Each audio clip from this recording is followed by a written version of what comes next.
They were 3 days without a hot meal, trapped in a narrow Italian valley where snow buried the road, and German artillery had sliced every supply line feeding the U.S. 34th Infantry Division. It was the last week of December 1943, and the men were close to collapse, rifles freezing in their hands, breath thick like dust, stomachs hollow enough to ache even in sleep. In that valley near San Pietro, it felt as if winter itself was an enemy that outnumbered them. Private Joseph M. Hale, age 22, former bakery apprentice from Newark, New Jersey, stood beside a fuel drum that had been drained dry hours earlier. Everyone else saw an empty steel cylinder. He saw something that reminded him of home, of the ovens where he had shaped dough at 4 a.m., brushing flour off his forearms before school. The snow crackled under his boots as he whispered, "I think I can turn this into an oven." No one believed him, but Hale scavenged like someone fighting time itself, bent rebar for a grate, ripped canvas for insulation, and used the metal frame of a broken ration crate to fashion airflow vents. For ignition, he cracked open 2 spent artillery flare casings to extract the remaining compound, a spark hotter than anything ordinary tinder could give in that winter air. By dusk, the improvised Merrill-style field oven was glowing from within, heat leaking through seams that hissed against the snow. Men drifted toward it like ghosts, returning to a fire they thought they'd never see again. Hale mixed dough from emergency flour tins, his hands red from cold, shaping loaves in the dark with the speed of someone who had done it 1,000 times before. That night, the mini-oven produced 200 loaves, enough to push back the hunger fog that had been dragging the unit toward collapse. Cooks recorded that soldiers' core temperatures stabilized within an hour. A platoon sergeant wrote in his pocket diary, "We advanced the next morning not because commands were shouted. We advanced because we finally had something warm inside us." In the official after-action report, one lieutenant included a single line that historians rarely notice: "Morale restored by emergency bakery operation conducted by PFC Hale." Another officer phrased it even more simply: "We moved because a baker saved us." Yet the most striking detail isn't the ingenuity or the speed or the scale. It's that this story is real, buried in Quartermaster Corp field notes, half forgotten, never featured in documentaries, overshadowed by bigger battles and louder heroes. But on that winter night, a starving division found strength, not from generals, nor from strategy, but from one young man who refused to let his comrades freeze in silence. His oven became the first miracle in a chain of wartime innovations that would feed tens of thousands and carry entire armies forward. At dawn the next day, fog clung to the hilltops like gauze, and the small improvised oven still radiated warmth into the frozen Italian air. What the men of the 34th Division didn't know was that Hale's creation resembled, by coincidence, a secret lineage of field ovens already being developed by the Quartermaster Corps. These were machines designed not just to bake, but to survive, because on the modern battlefield of WWII, even an oven could be hunted. By 1943, Luftwaffe reconnaissance pilots had learned to look for telltale signs of American supply points: the straight lines of tents, the shape of stacked crates, the unnatural geometry of trucks. But above all, they searched the valleys and ridges for rising smoke, the one signature no soldier could hide. That included bakeries. So the Americans designed something counterintuitive: a field oven that could hide itself. Inside QMC Field bakery units stationed from Naples to Bari, engineers worked with battlefield reports showing that bakeries were targeted at an alarming rate. They noted that Schlachtflieger pilots could spot a thin column of heat vapor from over a mile away. The solution was absurd, brilliant, and deeply American.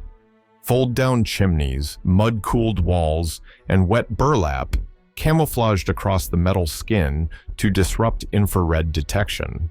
When folded, the chimney hugged the side of the oven like a spare pipe. Heat was channeled sideways, dispersed under a shallow trench covered in soaked canvas. From above, a Luftwaffe pilot would see nothing more than damp earth. The steam evaporated horizontally instead of rising, a simple redirection that turned the oven practically invisible.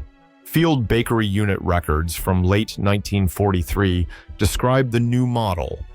Thermal signature reduced by approximately 70%, suitable for frontline proximity operations under hostile aerial threat. To the men using them, the effect felt uncanny. One corporal swore the oven disappeared when it exhaled. Another joked that it was the only piece of equipment in the U.S. Army trained to duck. And in a sense, it was. Because the ovens were always deployed close to combat zones, they had to be as mobile as an artillery limber. They were dragged behind 2.5-ton trucks, wrapped in netting, brushed with mud, and hidden under pine branches. Mechanics drilled crews to collapse the chimney in 10 seconds or less, faster than a machine gun team could break down their weapon.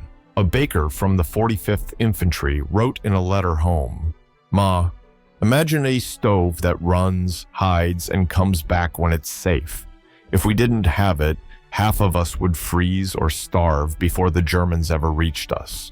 The irony was brutal.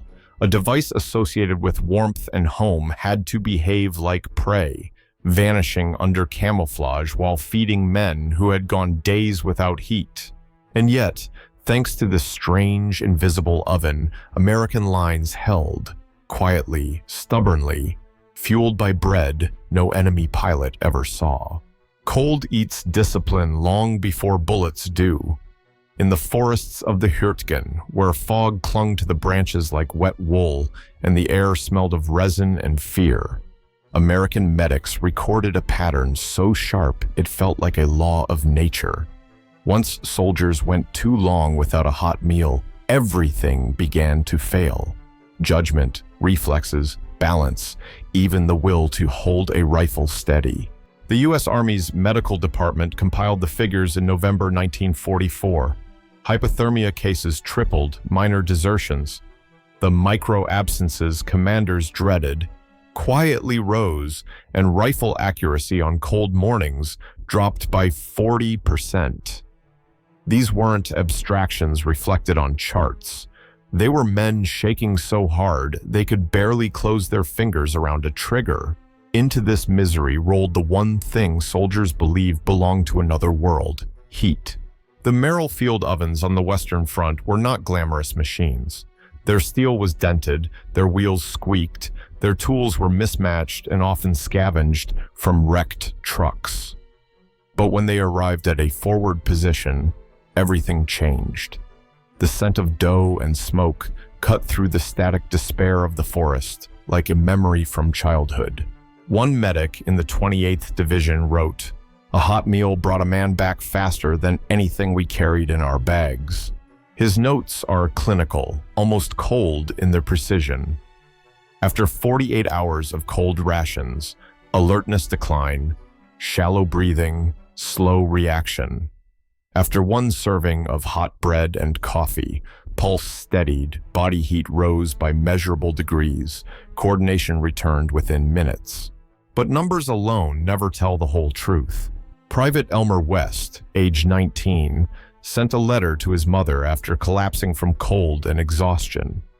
When he recovered, he described the moment a bakery unit reached his position. "Ma, I don't miss home because of war. I miss home because at home bread was always warm." That single line, preserved in a battered envelope, reveals what reports and statistics cannot. That warmth meant more than calories. It meant memory, safety, a world where mornings began with comfort instead of fear. Officers noticed the transformation too. Entire platoons shook off the fog that had clung to them for days. Conversation returned. The 1,000-yard stare softened in the glow of steam rising from tin mugs. Soldiers polished their rifles again, argued about baseball scores, wrote quick letters while leaning against trees. A hot meal didn't just restore the body, it reset the mind.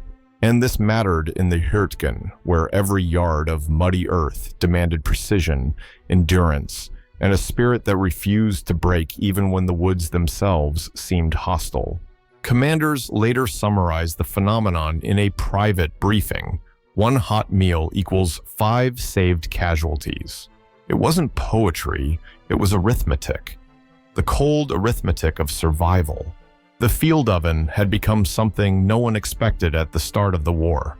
A quiet weapon that restored strength faster than any stimulant, steadied hands more reliably than discipline, and kept men fighting when everything around them told them to stop. The blizzard struck without warning, a white wall swallowing the Ardennes forest, on a night when the cold seemed capable of killing faster than any German shell. Sometime after 0200 on December 21, 1944, a British ambulance convoy carrying wounded from the 53rd Welsh Division stalled on an iced-over road near Baraque de Fraiture.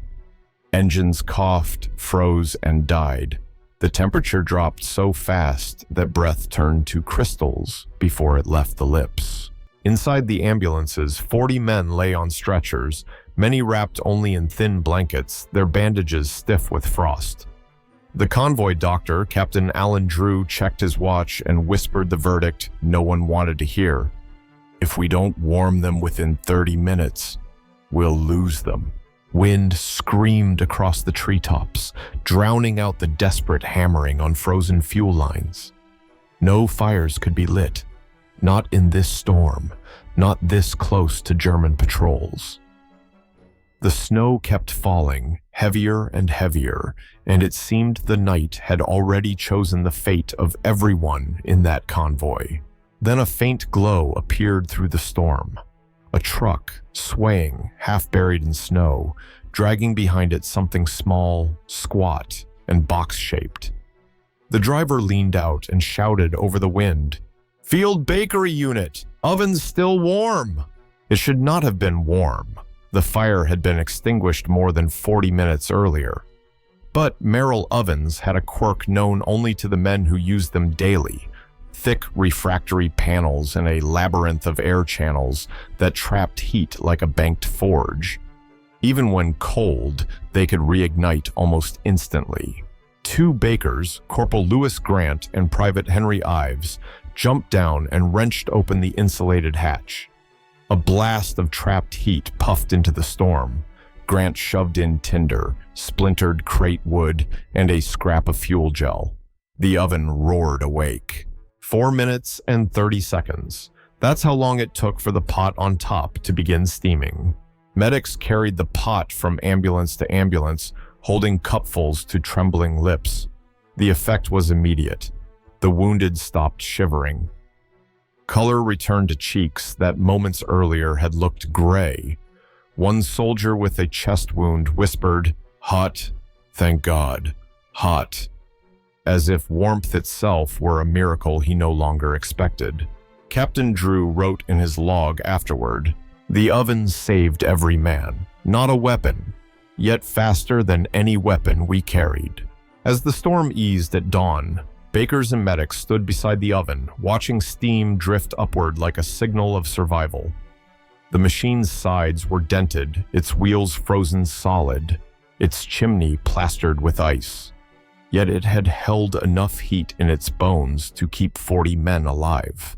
In wartime reports, the Ardennes oven incident was summarized in one dry sentence. Mobile bakery unit provided emergency heat and sustenance, preventing losses. But the men who survived remembered it differently. They remembered opening their eyes to the smell of soup in a world that had tried to freeze them into silence. And they remembered that their lives had been kept alight by a machine never meant for heroism, yet capable of delivering it faster than anything on the battlefield. The war in February 1945 had a strange, exhausted quality. Battles still raged, shells still fell, but something in the air felt frayed, as if even violence was running out of breath. Near Reims, in a temporary American POW enclosure outside the vineyards, a cold wind cut across the tents where newly captured German soldiers sat wrapped in coarse blankets, waiting for processing. Among them was Gefreiter Emil Hartmann, 24 years old, gaunt from months of retreat across the Western Front. His cheeks were hollow, his knuckles raw, and his uniform stiff with dried mud.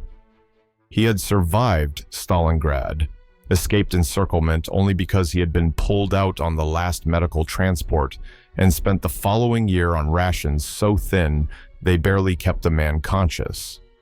He had not tasted a hot meal since early 1944. That night, an American Quartermaster Field Bakery Unit No. 16 parked beside the cage, its oven already warm from a day of non-stop baking for the 26th Infantry Division. Steam drifted from the vent, mixing with the pale winter moonlight. The bakers had prepared a batch of soup, thick, simple, heavy with beans and barley, meant for the night shift of MPs.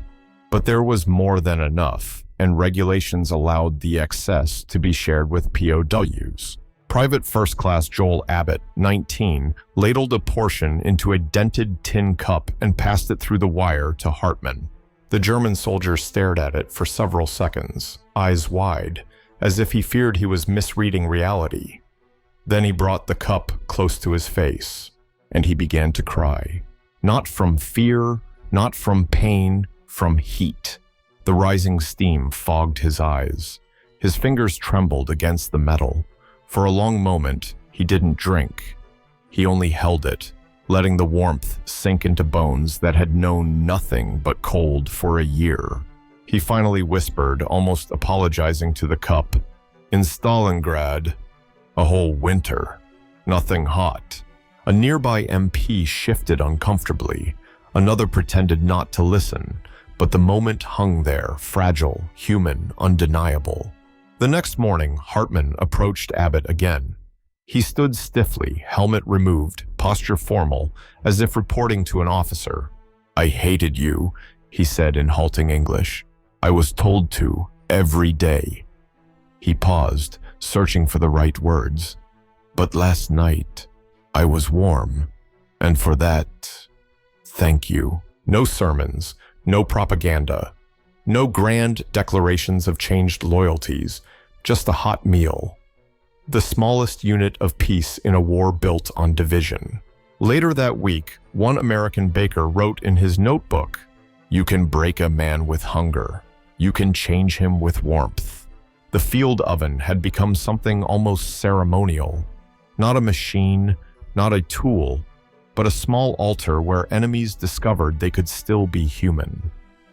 In a conflict defined by steel and fire, its greatest impact came not from feeding armies, but from offering one quiet, humbling moment in the cold. There are moments in war when perception becomes more dangerous than reality, when the mind magnifies what the body cannot see. In the Ardennes, during the final weeks of the Battle of the Bulge, the German 65th Volksgrenadier Division dug into pine-thick slopes near Losheimer Graben, convinced the Americans were receiving enormous quantities of supplies each night, and the proof to them was unmistakable. It was the smell. Each morning, as thin light broke through the snow-drenched trees, a faint aroma of yeast and warmth drifted across the valley, fresh American bread. To the exhausted German soldiers who had been surviving on frozen turnips and hard biscuits, the scent wasn't just confusing, it was demoralizing. Bread meant abundance. Bread meant confidence. Bread meant the enemy could afford comfort. But the truth, hidden behind the tree line, was almost laughably small. The U.S. 99th Infantry Division had only one operational field oven left in that sector. One Merrill unit, one chimney, one team of bakers working day and night. No long convoys, No massive depots, just a single machine producing a few hundred loaves at dawn to keep frontline platoons from slipping into cold-induced collapse. Yet, to the Germans, that scent was a psychological weapon sharper than any blade. A diary later recovered from a dead German junior officer, Lieutenant Otto Rehfeldt, aged 27, captured their confusion with chilling clarity. "Every morning we smell their bread. They must have endless supply. Ours freezes in our pockets. How can we push forward when even their breakfast defies us?" Another entry from December 27th revealed something more dangerous. "If they eat like this, they will not break. They smell like a larger army." The irony was brutal.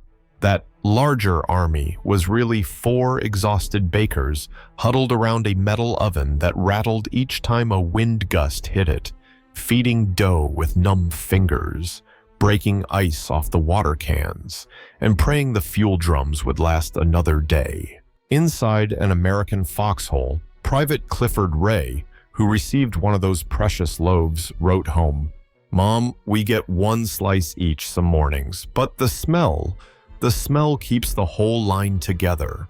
And so, unknowingly, the field oven fought a secret battle of its own. Not with fire, not with steel, but with scent, drifting through the trees like an invisible army whispering, "We are stronger than we look." For the Germans, already battered by cold, hunger, and the collapse of their offensive, that scent did something artillery never could. It planted doubt, slowly, silently, relentlessly. For the Americans, it did the opposite. It offered the illusion of plenty, even when they were scraping the bottom of their supplies. To both sides, the oven lied, and both sides believed it. As the historian who found Rehfeldt's diary wrote decades later, "Sometimes the battlefield tilts because of a gun, sometimes because of a map, and sometimes because of the smell of bread." And in that frozen forest, one oven changed the psychology of 2 armies at the same time. One loaf at a time, one breath at a time. By the spring of 1945, the ovens that had followed American divisions from Sicily to the Alps were dented, blackened, patched with makeshift repairs, and rattling like old farm wagons. They had baked through bombardments, through snowstorms, through retreats and breakouts.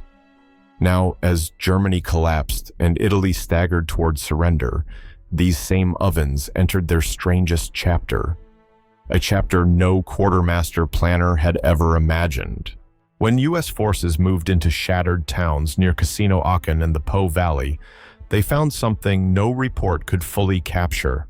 Children everywhere, thin as shadows, waiting outside aid stations with tin cups that had once been toys. The war had devoured the food supply of entire regions. Civilians ate grass, boiled weeds, dug through debris for crumbs. There were no bakeries left standing. Most had been shelled, stripped, or burned. So officers made a simple decision. If the ovens could feed armies, they could feed towns. One Merrill oven was assigned to San Vittore, a hillside community near Casino that had lost 2/3 of its buildings to the battles of 1944. American bakers set the machine at the edge of the piazza, its wheels sinking slightly into ground still pocked with shrapnel. The chimney rose like a strange monument in a place that had forgotten what normal life felt like. On the first day, the oven produced 3,000 loaves, handed out to children first, then the elderly, then anyone whose hands didn't shake too badly to hold bread. A U.S. lieutenant wrote that the line wrapped halfway around the hill and hummed like a prayer. The bakers worked until their shoulders locked, serving people who spoke no English but understood perfectly the meaning of warmth. Among them was Signora Marietta, a widow in her 70s, who had survived the Battle of Monte Cassino in a wine cellar with her grandchildren. She watched the bakers feed the town for a week straight. Then, on the 8th morning, she walked to the oven, pressed her palms against its warm metal skin, and whispered through tears, "This came in war, but it belongs to peace." One of the bakers, Private Sean McAllister, later wrote that her words stayed with him longer than the war itself. As Germany's surrender approached, Army logistics officers compiled lists of equipment to ship home. But when it came to the field ovens, they hesitated. Many were battered beyond repair. Others had become fixtures in towns that depended on them. And so dozens were left behind, not as spoil, not as trophies, but as gifts. A report from the Fifth Army summarized it in a single line: ovens transferred to civilian authorities for humanitarian need. But the truth was deeper than bureaucracy. These machines, born for war, dragged through mud and snow and fear, became the first engines of stability in places where stability felt impossible. They baked bread for children who had grown up hearing only artillery. They fed people who had forgotten what kindness tasted like. And in doing so, they crossed a line few objects ever cross, from instrument of survival to symbol of renewal. In the end, the oven that once followed soldiers into death became something almost sacred in the ruins they left behind, or a warm, steady heart beating in a world trying to remember how to live again. When war ends, the noise does not stop all at once. It fades in uneven layers. The distant rumble of artillery disappearing first, then the drone of trucks, then the clipped commands of officers who no longer have a battlefield to command. What remains is quieter, almost fragile, the sound of people trying to understand what survival means. And in that fragile silence, the story of the field oven lingers like the last warmth of a dying ember. Across Italy, France, Belgium, and the broken edges of Germany, these battered ovens stood in streets that had no roofs, beside wells that had run dry, outside churches with shattered windows. They were not monuments. They were not symbols of victory. They were simply warm places in a cold world. A reminder that feeding someone is its own form of mercy, its own declaration that life must continue. The soldiers who operated these ovens carried their memories home like invisible luggage. Some returned to bakeries in Ohio and New Jersey, where the smell of rising dough reminded them of nights when bread kept entire platoons from collapsing. Others became quiet men who never spoke about the war, except to mention the strange satisfaction of watching steam rise from a kettle in winter. One quartermaster sergeant later said he still dreamed of rivets glowing in firelight because that was the only time the world felt warm. And the civilians who touched these ovens remembered them long after the armies withdrew. Italian children tracing the dents with their fingertips, German widows standing in line before dawn, French villagers gathering around the machine just to feel the heat. In their memories, the oven was never a tool of war. It was a guardian, a promise, a small proof that even in the darkest chapters, humanity flickers stubbornly against the wind. History often records battles, generals, and maps, but it rarely records warmth, the kind that travels from metal to hands, from hands to hearts, until whole towns begin to believe in morning again. Yet warmth shapes peace just as surely as steel shapes war. And perhaps that is why the story of the field oven endures, because it reminds us that armies are not sustained by weapons alone, but by the quiet, persistent acts of people who refuse to let others freeze or starve or lose hope. A machine built for movement, noise, and urgency became, in the end, a still point in a wounded world, a place where soldiers and civilians stood together, breathing steam and remembering what it meant to be human.